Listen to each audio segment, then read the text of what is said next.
Book Talk. Hello. I read The September House by Carissa Orlando, and I've read some haunted house stories, but let me tell you, this one shocked me. It is now amongst my favourites. Right, I need to yap about this. Let me make a brew and let's talk about it.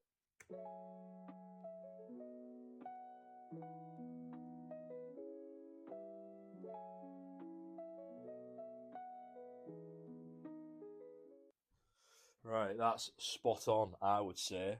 Cheers.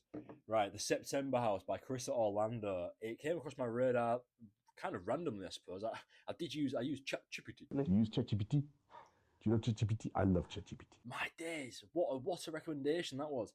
Genuinely came out of nowhere. So we have a woman called Margaret, and she is within this house after her daughter's moved and gone to university and is now full-fledged adult. She lives in this house with her partner, and overall, you don't really get an insight into their marriage. You don't get an insight into their lives. You don't really know who they are. You just have this representation of a slightly elderly couple. It, we follow Margaret. We are Margaret. Margaret is the first person point of view. And what's so brilliant about this is that the ghosts within this haunted house are so present, so early on, but the grotesque, the absolutely vile. And some of these things, I mean, I genuinely was felt so uncomfortable reading this half the time. But then you have this almost dystopian esque humor, this dark humor that should not make light of any of these situations. But as Margaret sort of subdues what's happening, she accommodates the ghosts essentially. It's crazy. It's so good and it's so well written. There should be absolutely no humor. There should be no lightheartedness, and there should absolutely be no pleasure realistically when reading these disgustingly horrifying books. But Carissa Orlando really towed that line, and I really appreciate her for that. Oh. So we have this house which is so brilliantly presented. We have this marriage which is also brilliantly presented.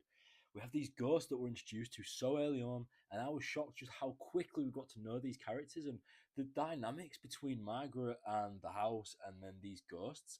They aren't what you expect. I mean, I love The Haunting of Hill House. That is the kind of epitome of every single haunted story, right? This almost weaves its way through a similar sort of storyline, but so far away from it as well. It really segregates itself. It's so unique. And overall, Carissa Orlando's writing is absolutely brilliant. I am dumbfounded and absolutely just disgusted at how well written this is. I mean, Carissa Orlando's character Margaret is just horrible. Like she's so off-putting in the sense that she normalizes everything. You're sat there reading this, feeling so uncomfortable and wanting